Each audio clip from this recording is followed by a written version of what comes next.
Hi guys, how you doing? My name is Joe Valdez. I'm gonna do a little cooking tutorial here for you. We're gonna make a Bolognase sauce, and then later on I'm gonna teach you how to make a spaghetti Bolognese with the same Bolognese. And while we're doing this, I'm actually gonna teach you guys my red sauce too, or sometimes referred to as Sunday gravy to real Italians. This is my marinara. It's really simple, really easy to do. And we're going to be building both of these sauces at the same time, because when I do spaghetti bolognese, I actually like to incorporate a little bit of marinara. So let's get started. Alright guys, so I'm going to get started here with my bolognese first. This is our pork and beef mixture that we ground up in a previous video. Like I said, it's about 60-40. This is about 3 pounds of meat, and then we're going to have some veggies going in too. Okay, so I'm going to go ahead and get this meat started first. We're going to brown it off. Now I have this pan on about a medium. I just turned it down to a low. Okay, and I'm actually not going to put any oil in. Okay, this pork has a lot of fat in it. This beef has some strip loin in it with some nice fat. And you're going to hear it searing away. And if it sticks to the bottom, that's okay, because once we pull this meat out, we're actually going to deglaze with the vegetables and then with the wine again. Okay, so I'm just going to go ahead and get this started. Nice big crumples in there. Crumples. Is crumple the word? I don't know. It sounded right. Just nice and spread even. And in this pot, I'm actually just going to use a wooden spoon to help me stir a little bit. Okay, and then once this meat is brown, we're going to take it out, and then we're going to deglaze with our vegetables. Okay, it's going to be celery, carrot, and onion. Okay.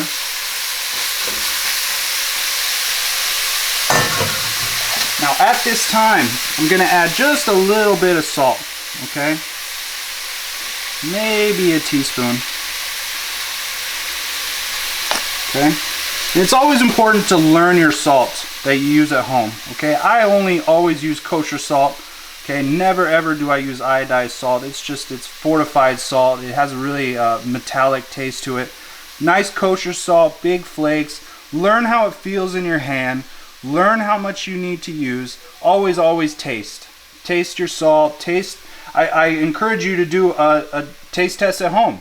Take some iodized salt, taste it, and then find some kosher salt and taste it, and you will always pick kosher salt over it.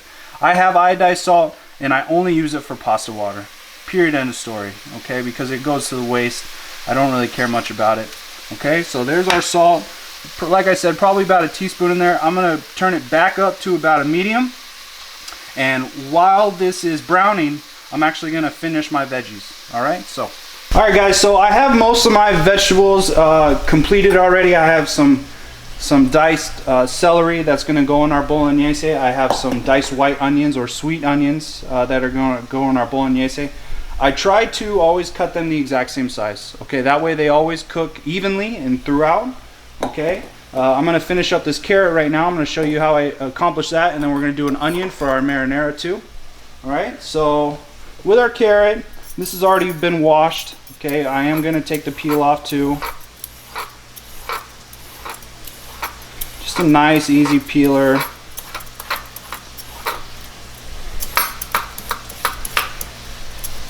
Try and take some of that off. Now if you're like me and you actually like the skin for when you do roasted vegetables, just make sure you wash it really well with like a blue scrubby and take some of that dirt and some of that stuff off with it. Okay, so I'm just going to take that little tip off, take this end piece off too. Now with my carrots, what I like to do is, especially if they're longer like this, I'll split it in half. Okay. And then I'm going to take just a little smidgen off of one side. Okay, you see that? Just a little smidgen off of one side. And now what I'm going to do is a little trick. I'm going to lay it flat. Okay, that way it doesn't move on me, right? Trying to cut a round carrot when it's rolling is really dangerous, number one, and it's really difficult. Okay, so going back to our knife skills, right? You have that lead finger, and I'm just going to slowly break some of these down in the same fashion. Okay, so nice and flat. And do the same to this side, just a smidgen off. Lay it flat, and then take it down like that. Okay. Now what we're going to do is going to split some of these in half, some of these in three.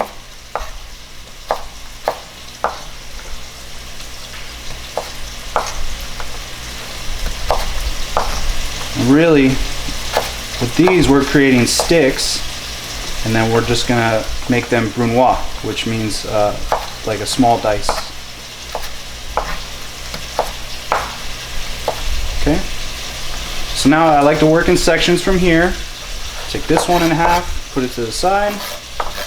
Take this one, make sure they're all nice and even, and again with the lead finger and holding the rest of the carrot sticks in place. Just nice, easy strokes.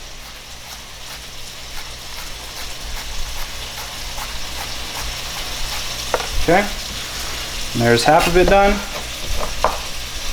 Now here's the other half.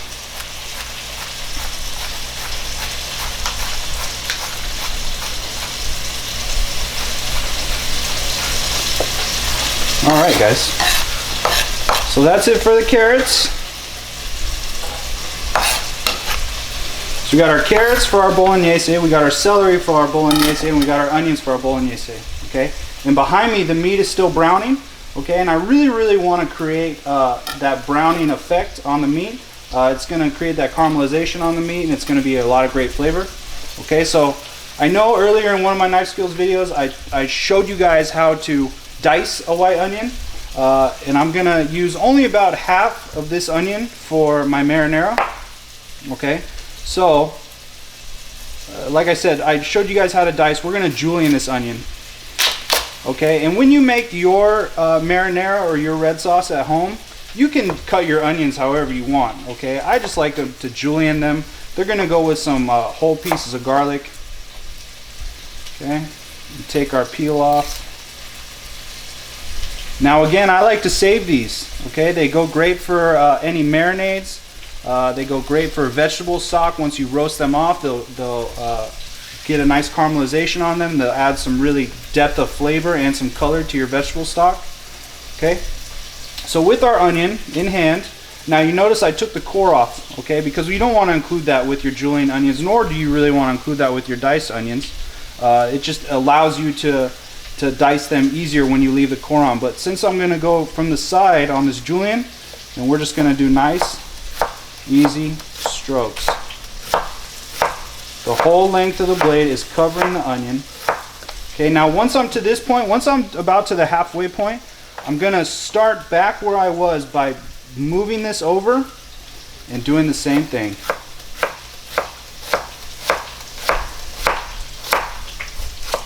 Okay, and that's a half an onion julienne. Okay, and then you just kind of mix them up, making sure that everything is separated. All right, so now with building these two sauces, our bolognese and our marinara, our mise en place is done. Okay, everything else from here on out is going to take place over the stove. Okay, so let's move on over there and I'll show you guys. All right, guys, so our meat is browning. Okay, and I'm just gonna, like I said, use a wooden spoon. And if a lot of this stuff is getting stuck to the bottom, that's okay. All right, because we're gonna deglaze with our vegetables. So I'm scraping, but not too hard. Okay.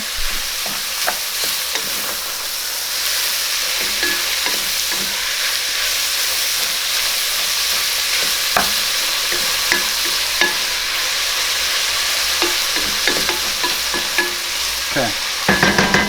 Just a few minutes out on that one. Kind of let that noise subside. Now we're gonna do double duty here. Okay, I have another smaller pot here that we're gonna make our marinara out of. So I'm gonna go ahead and get this pot warmed up.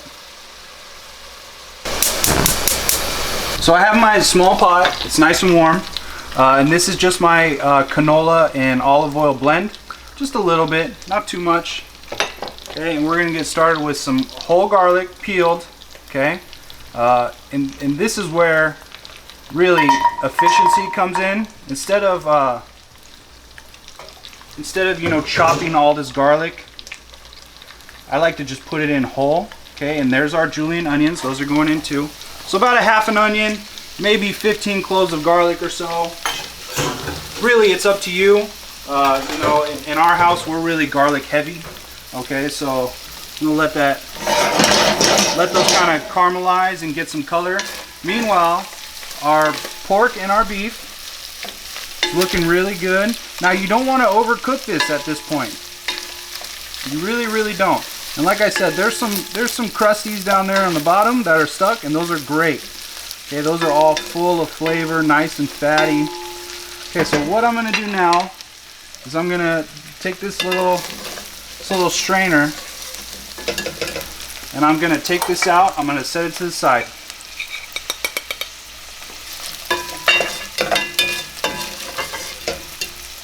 And don't worry, this is going back in shortly.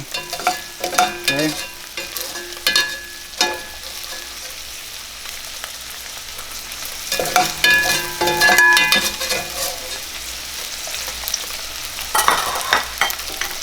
Okay, now, you guys see all this crusty stuff down here on the bottom? That's perfect, perfect. So what's gonna happen is, as soon as I add these veggies, all the water from these vegetables, from the carrots and the onion and the celery, is gonna help deglaze the bottom of that pan. Okay, we got our celery, we got our white onions in. Okay, we have our carrots.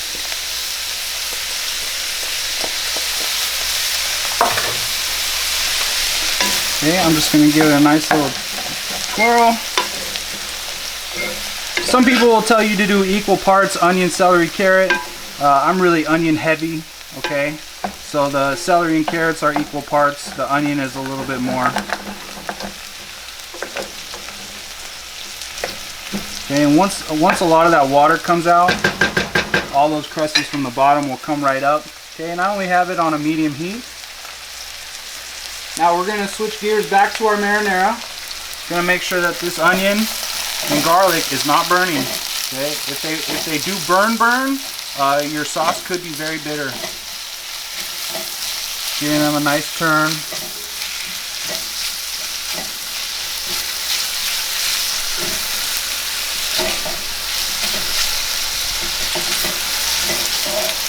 Now you notice I didn't put olive oil in, straight olive oil.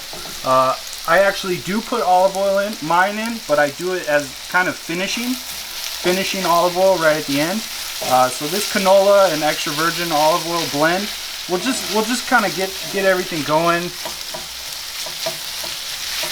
Get the tomatoes and the garlic and the onion and the basil nice and emulsified.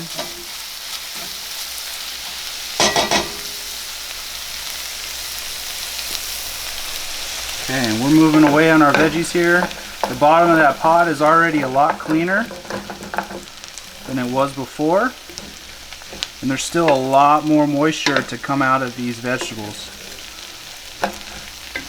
And it looks like it's a lot for this pot, but once all of these really sweat down and lose all of their moisture, it will be close to nothing there at the bottom. So just take a few minutes. Let these sweat down. Let our onions and our garlic sweat down for our marinara too. All right. All right, guys. So we're about 5 minutes into cooking down these veggies. And if you guys remember how the pot looked before on the bottom, you see how much cleaner it looks. And I've just been gently scraping and stirring, but we're still a few more minutes out. Personally, I like these cooked down quite a bit. If you like a little more crunch to your bolognese, you could start adding your wine now. Okay, but I'm gonna go just a few more minutes, and then we'll continue building on that. Switching gears back to the marinara, I have our onions and our garlic, a little caramelized, a little brownness to them, and that's great. You just don't want to scorch these or burn them. Okay, but at this point is when I add our tomatoes. Okay, and I have some San Marzano style peeled tomatoes, and what we're going to do is we're going to open this up and we're going to cook them down.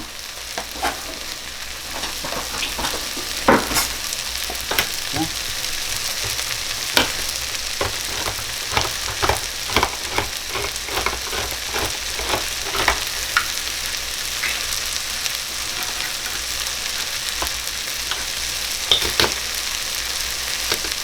All right, you guys. So back over the onions and garlic, and be careful because this is going to steam. Make sure you get those in. And what I like to do is I like to give it a nice little rinse. Adds a little more water, a little more volume. It's going to cook down anyways. A lot of this moisture is going to leave. I just want to make sure that I get all the tomato out of those cans. It's all goodness there. Okay? So now, I'm just going to give it a quick little swipe, making sure nothing's stuck to the bottom. Okay?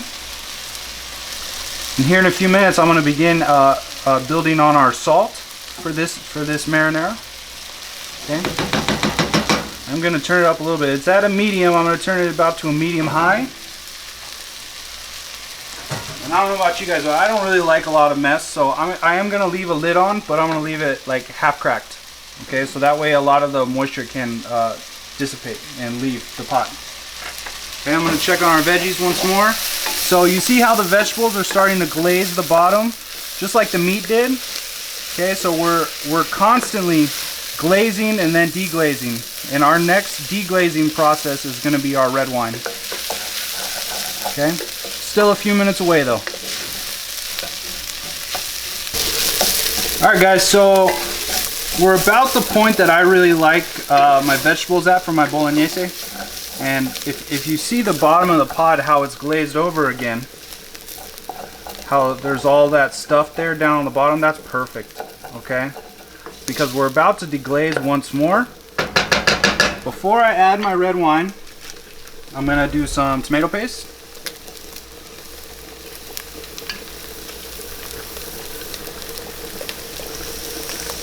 Maybe like 2 tablespoons. And all tomato paste is concentrated tomatoes, really cooked down. It's good stuff. It's always important to have a little bit of tomato paste in the house. Okay, and really all I want to do is fully incorporate that with all the vegetables. Make sure it cooks down just a little bit. Now at this point, you don't want to walk away from this pot. Okay, it's very important to stay glued to it because you don't want to scorch this at all. And you see the color difference already. So that tomato paste will give that Bolognese that really dark color that we're looking for, along with a lot of great flavor. Okay, and here I have some Burgundy red wine. It's Carlo Rossi. It's cheap. It's cooking wine. A lot of you know that I'm sober, and I have been for quite some time. I do keep cooking wine here in the house. I don't ever keep wine that I might want to take a sip from. You know, a lot of this wine is fortified. It has a lot of salt in it. It's great for cooking. A lot of chefs out there will tell you, cook with wine that you want to drink, and I fully stand behind that. But for me personally, here in my house, I only cook with cooking wine, okay? I don't care about the alcohol content. It's just the flavor and the deglazing process that I'm really looking for. So we got that here at the ready. Gonna make sure I'm not scorching this pan. Okay, and I only have it on about a medium heat, right?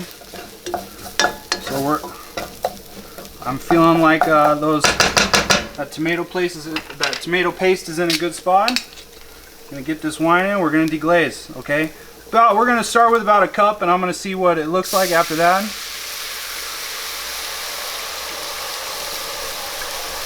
Okay, and all of this is just feel, right? I'm not measuring any of these things. It's something that I've cooked a lot, and I encourage you guys to practice. Practice. Don't cook something once and then forget about it. Okay, cook it a few times. Really see how it comes out, make adjustments. You know, all of these cooking recipes for me, for teaching you guys, is a lot about just technique. Okay, technique and flavor profile, and you know, the things that I do in my kitchen as far as skills go. Okay, so we're gonna go about 1 more cup, maybe a cup and a half. And that should be good. I'm gonna let that cook down a bit. Let that cook down a bit. And as I said, we deglazed that pot. Okay, so if you can see the bottom, it's a lot cleaner than it was just a minute ago. Okay, and I'm just gonna gently scrape the bottom, get some of those tidbits of remnants of beef and remnants of vegetables off the bottom. Okay, you should almost always come out of this with a clean pot. Okay, nothing should really ever be stuck to the side, as long as you're cooking at proper temperatures, never scorching, never turning too high. We're just going to cook this down a little bit. Now, at the ready, I have another can of tomatoes. This is crushed tomatoes, okay, and this isn't San Marzano. I'm going to really cook these down. I'm only going to use maybe about 3/4 of that. Okay, and then we have our beef, yeah, we'll be ready to go here in a minute. Moving on to the marinara. So you see how I have it at sort of a gentle boil. I'm actually going to turn it down just a little bit more and watch that steam, making sure everything is mixed, making sure we're cooking these tomatoes down, and then here in a few minutes we'll be able to add our basil, and then far beyond that we're going to add just a tiny bit of olive oil. Okay. At this point though, I am going to start the salting process. And when I say salting process, what I mean is salt, taste, salt, taste, salt, taste, and making sure that you have that right flavor. Salt is a flavor enhancer. Okay, it's not necessarily a seasoning like pepper or cayenne or paprika. It's a flavor enhancer. It's supposed to bring out all of those great qualities of the tomato and the basil and the garlic and the onion. Okay, so there's our salt in there. Make sure that everything is nice and coated. Again, half-cocked lid, right? Making sure that a lot of that moisture can escape from that water that we had. I'm gonna go back and check on our Bolognase. Yeah, the bottom of that pot is nice and clean now. Okay, that wine really picked up all that stuff off the bottom, and that's great.